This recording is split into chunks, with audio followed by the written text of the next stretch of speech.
Oi, turma, do livro Um Novo Olhar, com Ronel Álvares Barbosa. Olhai as aves do céu. Olhai para as aves do céu, que não semeiam, nem ceifam, nem juntam em celeiros, e vosso Pai Celestial as alimenta. Não valeis vós muito mais do que elas? Mateus. Neste capítulo, quero trazer a vocês uma das grandes lições que aprendi nesse período de pandemia, e foi de grande valia para a minha percepção e para a minha vida. Estávamos em nossa sacada, em home office, como grande parte das pessoas nesse período, e entre nossos afazeres e atribulações diárias, observávamos o entorno, quando me deparei com aves, precisamente muitas que chegavam em revoada. Olhei no relógio que apontava por volta das 17h15. O interessante era observar que estavam sempre em grupos, ora em 6, ora em 10, ora em 12. Comecei então a segui-las com o meu olhar. Desviavam dos prédios e iam ao encontro das copas das árvores do lago, aqui próximo de nossa casa. Os dias se passavam e comecei a observar que as rotinas delas se repetiam todos os dias. Como costumamos nos levantar muito cedo, também observei pela janela enquanto preparava nosso café e nossa oração, que as mesmas aves já seguiam em revoada um destino, voando em bandos, sempre puxadas por uma líder, e as demais a seguiam no sentido norte, no qual imaginei a cidade de Mariporã. Observei então que aquela rotina também se repetia por volta das 6h15, quase todos os dias. Alguém poderia estar se perguntando, e o que isso tem de importância? Essa foi a primeira lição que aprendi sobre a reflexão de Mateus. Olhai as aves do céu. Fiquei a pensar, para onde vão? O que comem? Como sobrevivem? E se chover? E se esfriar?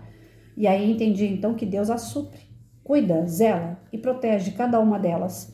E se Deus cuida das aves, nós não valemos muito mais do que elas? Pois é, pensemos, elas não têm nem lar, nem alimentos, nem suprimentos armazenam. Nós, muitas vezes, temos tudo isso e ainda nos pegamos desesperançados, tristes, no sentido abandonados ou mesmo esquecidos. Aprendamos com as aves a ter olhos de ver. Jesus não disse, bem-aventurados os vossos olhos porque veem e os vossos ouvidos porque ouvem. Sejamos mais sensíveis, mais atentos, observemos o quanto já temos e ainda nos pegamos a reclamar. Observei essa cena por mais de um mês e a minha surpresa era que se repetia diariamente e elas sempre juntas, firmes, decididas, enfrentando todas as intempéries da vida e se sobressaindo. E nós nos deixamos abater ainda com noticiários, com a falta do que fazer, do que pensar, ou mesmo com as coisas tão banais que não nos acrescentam nada de positivo. Certo dia, amanheceu frio, garoando, fiz meu café, minha oração e observei que naquela manhã elas não voaram. Fiquei muito curioso e fui até o lago bem agasalhado e pude observar centenas delas juntinhas naquela manhã fria. Olhei bem para todas elas e pensei, por que será que não voam? Por que não ficam na garoa? Quando de repente uma voz sutil me inspirou. Observe, meu irmão, veja bem a posição delas. Então olhei mais a fundo e vi que todas estavam com as cabeças encolhidas sob as asas, como em forma de retidão, como se formassem mãos unidas em oração.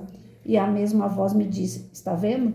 Há dias em que devemos nos reter, nos prevenir, orar. Por mais que esta manhã esteja fria, chuvosa, cinzenta, amanhã se fará um novo dia, um novo amanhecer. O sol irá voltar, tudo irá se resplandecer. Fiquei encantado. Saí a caminhar e a refletir sobre tudo que aprendi. Nós nos esquecemos de observar todas essas maravilhas com que Deus nos presenteia todos os dias a todos nós, sem exceção. Por mais difícil que sejam esses momentos, por mais delicados que você possa encontrar, Deus e ter a certeza de que Ele jamais desampara qualquer um de seus filhos. Acredite, Ele só nos pede para seguirmos adiante, com fé, disposição, coragem, determinação. E se porventura algo não deu certo, hoje, amanhã será um novo dia, uma nova oportunidade de refazer. Se posso deixar aqui um recado ao seu coração, tenhamos a partir de hoje um novo olhar para a vida. Muitas coisas já lhe passaram desapercebidas. Olhar com mais atenção. com mais ênfase o entorno, seus vizinhos, a natureza, sua família, tudo que já conquistou. E aprendamos a agradecer muito mais do que lastimar por algo que não temos ainda, ou que deixamos de possuir momentaneamente. Olhar as aves do céu, elas nos ensinam muito mais do que podemos imaginar.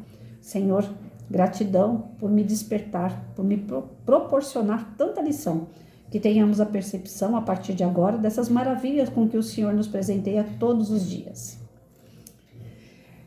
Gente, quando a gente para, né? Eu aprendi isso sendo professora. A gente, quando é professor, a gente está com o pote cheio, né? A gente acredita, não que eu tenha alguma vez me gabado de saber muito, porque eu sempre tive que recorrer aos livros e estudar para uma aula, até mesmo de Fundamental 1, né? Eu nunca deixei de recorrer à bibliografia, né? A estudos, para poder passar para o meu aluno. Mas quando a gente domina, a gente acha que já sabe tudo, né? Que aquilo que a gente domina ali, a gente não precisa mais olhar em livro. Eu admirava meus professores quando diziam na lousa, sem livro, né? Principalmente matemática, com fórmulas e tal. O professor fazia tudo aquilo ali, coisas assim, uma fórmula às vezes que dava uma linha inteira para nós, uma página inteira de caderno. Então, assim, é admirável quando você já tem um domínio de alguma coisa que você para de observar as outras, né? Se você acha que já sabe, você para de observar. Você para de crescer. Isso é verdade. Aqui é uma lição tão simples.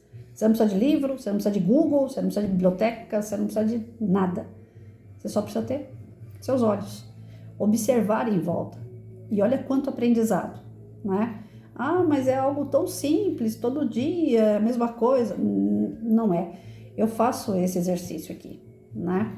Eu vou para hidroginástica, eu passo próximo ao parque ecológico daqui. Não tem grande coisa o parque, mas tem uma área verde que dá para ver da ponte onde eu passo. Tanto na hora de ir como na hora de voltar. O rio é poluído, mas se você não sabe que o rio é poluído, é bonito de ver. Tanto é que vira e mexe eu fico tirando foto dele porque eu acho lindo. A visão é bonita, o cheiro é desagradável porque é poluído, né? O rio, quando chega aqui, o rio Tietê, ele já está poluído e o que tem em volta aqui em Itaquá ajuda a poluir mais ainda. Mas eu não levo em consideração a poluição. Eu levo em consideração os bichos que aparecem ali, que apesar de ser um rio fedido, apesar de ser sujo, ainda tem animais ali em volta, né? Porque na verdade aquele habitat era dos animais. O homem é que foi lá sujar. Os animais resistem àquela sujeira. Eles resistem ao mau cheiro e tudo mais que carro que passa perto, barulho. Eles resistem. Eles estão ali, né? Então eu vejo garça, eu vejo capivara, tô vendo tucano, tem urubu, tem tudo que é bicho que vocês podem imaginar. Então, mas para enxergar, eu tenho que passar observando com muita atenção, porque eles estão entre árvores, no meio da água, não é assim tão fácil de ver, né? Não é tão exposto como deveria. E sempre que eu passo, a lição que fica para mim, né? A resistência às coisas ruins. Se o bicho é resistente às coisas ruins, nós, seres humanos, que supostamente temos o nosso raciocínio, somos um pouco mais inteligentes e tudo mais, nós também devemos passar pelas situações difíceis e tirar proveito de alguma forma, algum ensinamento, alguma coisa que precisa para o nosso espírito. Acabei de fazer uma leitura aqui no Pão Nosso, para os meus amigos no WhatsApp, onde ele fala sobre as curas, né? Deixa eu mostrar para vocês, capítulo 44. Quem tiver o Pão Nosso, o tema, cadê? Curas, capítulo 44 do livro Pão Nosso. Então, aqui ele está falando hoje pra gente. Muitos de nós pedimos curas. É ruim, né? Ter doença física. É desastroso. A gente quer fazer as coisas, às vezes não consegue. Hoje mesmo uma amiga minha que faz hidroginástica comigo vai ficar 3 dias na cama. Porque tem um problema no quadril, em relação ao osso, e não pode ir para hidroginástica. Ela já faz para tirar a dor. Só que aí, devido a um problema que ela teve de ontem para hoje, 3 dias de cama. É ruim a dor física? É péssima. Quem gosta de sentir dor? Quem gosta de ficar limitado, né? De ser uma pessoa ativa e de repente, não, tem que ficar aqui de molho. Ninguém gosta. Só que nós temos as coisas ruins, as adversidades, as doenças, que é para conter a gente. Às vezes a gente está abusando, é para a gente parar e observar, né? A pandemia, segundo o Ronel, né? Ele teve que trabalhar em casa, como muitos de nós tivemos que trabalhar em casa. Professor, então, como é que ia dar aula no vídeo? Quando chegou a ideia que, nós vamos começar a dar aula em vídeo, eu falei, meu Deus do céu, agora eu penduro a chuteira. Vou ter que vender laranja na feira, porque eu não vou saber fazer isso. Foi uma luta para poder adaptar aulas e tentar fazer alguma coisa de longe, porque eu tenho crianças com dificuldade, não é você passar a lição e o outro já faz. E tem o pai e a mãe para ajudar. A grande parte dos meus alunos não tinha pai e mãe para sentar do lado e ajudar. Então foi um momento muito, assim, terrível para todos nós. A insegurança, ninguém sabia direito o que era o Covid, né? Se é feito em laboratório, se não é, se é coisa que é como fala? É uma gripe com uma variável, é mais forte, é mais fraco, ela mata ou não mata, a falta de informação, cheia de informação ao mesmo tempo, deixava a gente atarentado. E ficando em casa, se a gente ficasse preso em televisão, então, meu Deus do céu, muitas pessoas entraram em depressão por ficar assistindo jornal. Não tinha que ficar assistindo, porque ninguém tinha informação exata e, além de tudo, ainda tinha um cunho político por trás. As informações vinham de cunho político. E a gente estudou aqui no canal do Divaldo, né, No Rumo do Mundo de Regeneração. Ali a espiritualidade chegou a citar, né, que foi um momento bem político, por sinal, né? Então é uma situação que aconteceu no mundo e que aqui no Brasil não ficou de fora não, né? Nós tivemos um problema muito sério em relação à doença, principalmente pelo cunho político que estava por trás, né? Pela disputa de poder.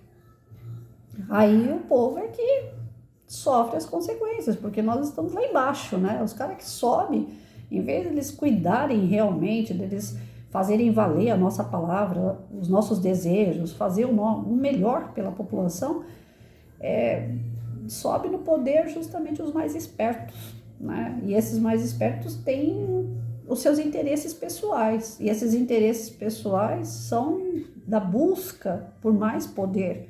É a ganância, é o orgulho, é o egoísmo que está ali. Nós não temos representantes no poder que sejam humildes de coração, bons, né? Que sejam doadores do seu tempo, do seu trabalho para o bem comum de verdade, como deveria ser. Nós não chegamos nesse patamar ainda, nós ainda estamos no planetinha de prova e expiação, onde os espertos vão para cima e os outros que ficam aqui com o coração bom, acreditando, né, que aquele cara vai fazer alguma coisa, de repente, eles fazem o contrário por nós, né? É o que a gente tem passado. Então, a pandemia, além de uma situação de saúde, né, era uma situação política e nós ficamos perdidos no meio, inclusive, dos meios de comunicação. Então, cada um foi buscar uma forma de sair dessa situação da melhor maneira possível. A doença estava ali, era óbvio que, né, grande parte das pessoas iam pegar. E alguns iam sobreviver e outros não. Era o momento de separar o joio e o trigo, né? Foi permitido pela espiritualidade, a espiritualidade trabalhou demais, segundo o Divaldo no livro No Rumo do Mundo de Regeneração, ele detalha, né, o trabalho que a espiritualidade teve, não foi fácil, né? E nós aqui, nós ficamos buscando adaptar aquele momento. Então, era o momento de parar. Era o momento de observar as coisas que aconteciam em volta. Não tinha como a gente continuar. O professor que achava que sabia tudo, ele teve que adaptar a aula dele, ele viu que ele não sabia nada, né? O engenheiro que tem que ir lá no serviço dele para poder fazer as suas engenhocas, né? O seu trabalho físico, ele teve que começar a estudar de novo para ver como que ele ia poder manter o trabalho dele longe, né? Pessoas que tiveram que ficar na linha de frente mesmo, eram ligadas à saúde. Os demais acabaram sendo afastados e só sobreviveu no serviço aqueles que foram se adaptando, que foram se reciclando, que perceberam que não sabiam muita coisa, que já estavam enferrujados. Então foi um momento de desenvolver, né? Só que para isso a gente precisava o quê? A gente precisava observar, né? Onde é que eu vou atuar? Como é que eu vou atuar? O que eu preciso fazer para manter o meu emprego? Então, eu precisava observar as situações em volta, né? Eu precisava, como eu sempre precisei conhecer meus alunos, eu tive que conhecer ainda mais. Você está com seu pai em casa? Você está com a sua mãe? Tem alguém que te ajuda? Você tem celular? Eu tive que entrar ainda mais na vida dos meus alunos, saber particularidades que para mim não eram muito interessantes em sala de aula. Mas aconteceu. Então, todos nós começamos a entender os detalhes que passavam batido no dia a dia, né?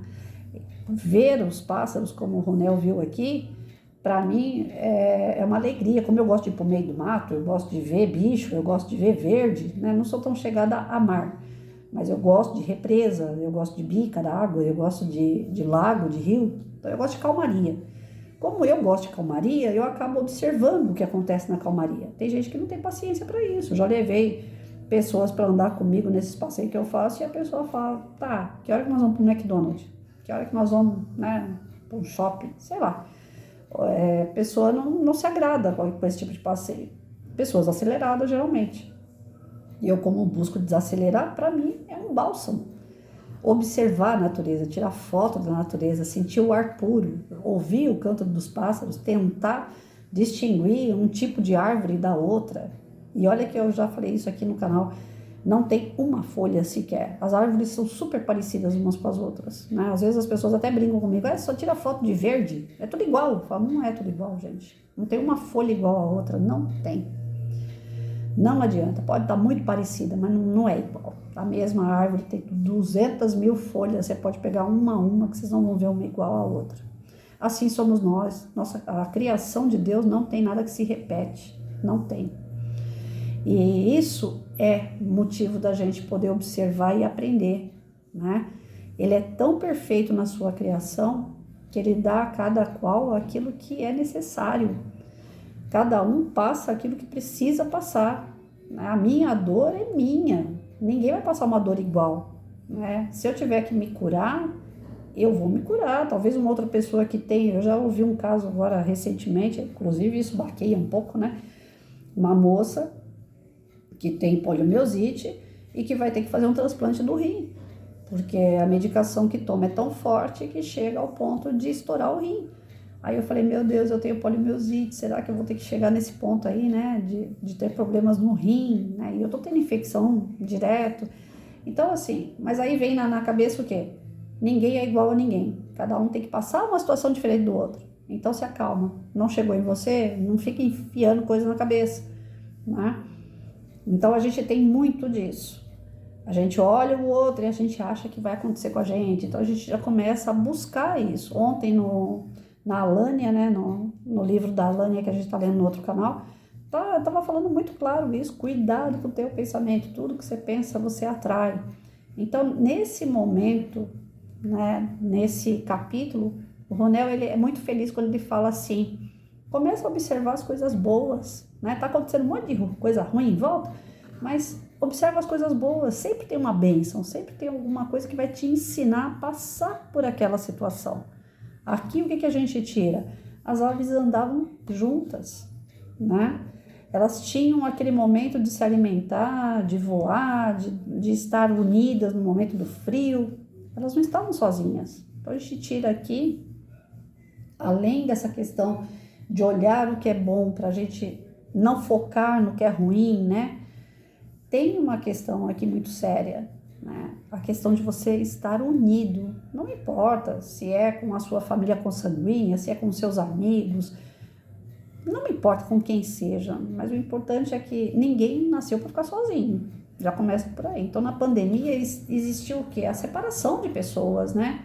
Não podia ir na casa das pessoas. Eu fiquei 3 anos sem ver meu pai. Meu pai acabou morrendo sem eu poder ver meu pai, né? Não podia ir tomar café na casa do meu pai, não podia estar com ele.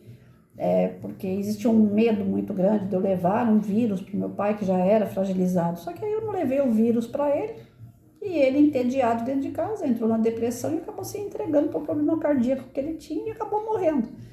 Então, não justifica a gente separar das pessoas, né? Eu vejo gente usando máscara até hoje, mas usa máscara aqui. O que adianta você tampar sua boca? Não está saindo as gotículas que você tem em relação aos outros. Mas os outros vão falar, vai sair gotícula, e se tiver contaminada, o seu nariz está liberto, você está respirando isso. Então, já se passaram, né, 4 anos aí, quase 4 anos de pandemia, e as pessoas ainda não sabem se prevenir do Covid. Se é para usar, eu não prefiro nem usar, porque se é para usar direito.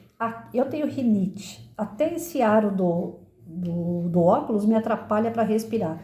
Pesa aqui em cima, aí parece que tá tampando, para mim respirar é horrível. Pode ver que de vez em quando eu fico, né? Não é que eu tenho alguma coisa no nariz, não, é a rinite. Aqui fica entupido, né? Não tem nada lá dentro, mas tá pesando. Se eu colocar uma máscara aqui e ainda colocar o óculos em cima, pronto, fica inviável para respirar. Então eu prefiro já ficar aberta e seja o que Deus quiser, né? Quando eu vou para um hospital, um lugar onde já é propício para doença, é óbvio que eu vou colocar uma máscara. Mas eu vejo pessoas na rua usando máscara aqui, tampando boca. Só se for para ela não falar, né? A pessoa que fala demais, então tampa a boca ali para não falar.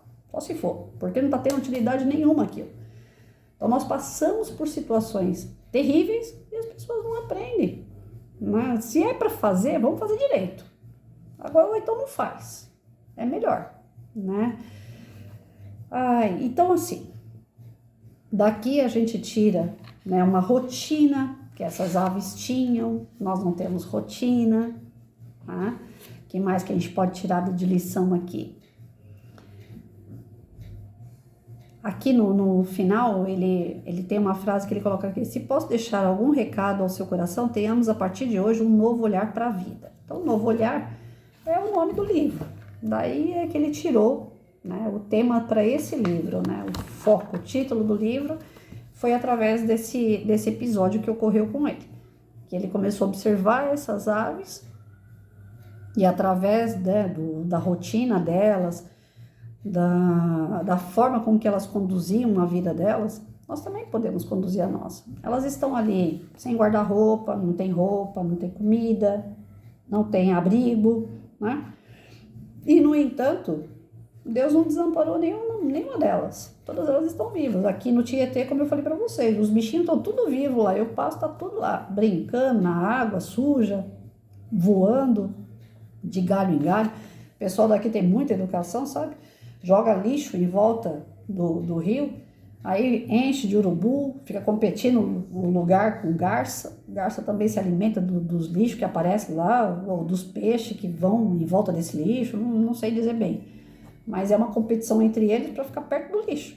E eles fazem aquela situação de ruim, o seu alimento, o seu habitat, a sua proteção, vivem juntos, não vejo animal lá sozinho, dificilmente eu vejo um sozinho num galho, outro sozinho no outro, mas é o urubu que é individualista.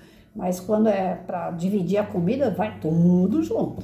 Isso também eu já observei. Resta o quê? Entender que se os animais não são desamparados, nós também não somos.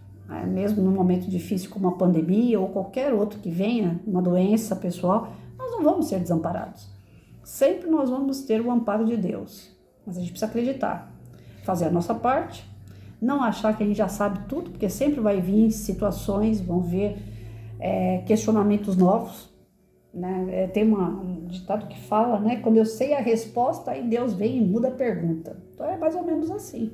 Nós temos que ter a noção de que nós não somos perfeitos ainda, então não adianta ter um diploma, mestrado, doutorado e falar agora eu já sou o cara, porque ninguém é.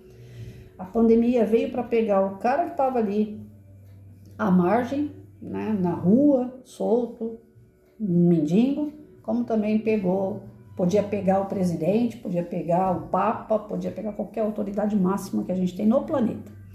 Então ninguém ia ficar livre, qualquer humano podia ter pego essa doença. E quando isso acontece, que não existe diferença de classe, de cor, de religião, de bolso, aí a gente percebe o quanto a gente é pequeno diante da grandeza de Deus.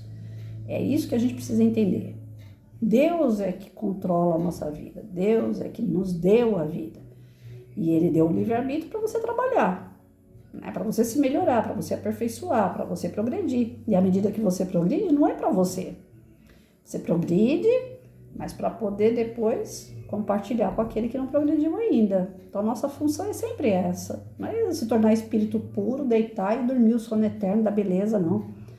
É se tornar melhor para poder ir puxando quem está lá atrás. Como a gente tem o nosso anjo de guarda, como a gente tem Jesus que veio guardar o nosso planeta. Então, vamos tentar fazer o nosso melhor, tendo esse olhar para as coisas boas, percebendo, tendo fé de que Deus está sempre com a gente. E Ele nos ajuda nos momentos mais difíceis. Nos bons, Ele não precisa ajudar, a gente se vira sozinho, mas nos maus Ele está ali. Jesus, que é o nosso governador do planeta, Ele não deixa nenhum de nós desamparados. E aqui tem uma coisa que eu não sei se eu interpretei certo ou não, mas não é que nós somos melhores do que os animais, mas nós temos um pouco mais de conhecimento, nós desenvolvemos isso daqui, essa massa cinzenta. Então, se pelos animais que são irracionais, que são primitivos, né, que agem por instinto, Deus não desampara nenhum deles. Então, nós que adquirimos um pouquinho mais de conhecimento, que nós caminhamos um pouquinho mais, será que Deus ia desamparar? Então, Ele não vai. Então, vamos sempre ter esse olhar positivo, buscar boas vibrações, sintonizar sempre com os espíritos que estão acima de nós, que já conquistaram essa bondade. Se a gente pedir, eles vão auxiliar. Ultimamente eu tenho recebido tanta graça, eu tenho feito eu tenho feito oração com tanta fé em relação a Nossa Senhora, Mãe de Jesus, por ser mãe e entender o coração de uma mãe, que alguns frutos eu tenho visto acontecer.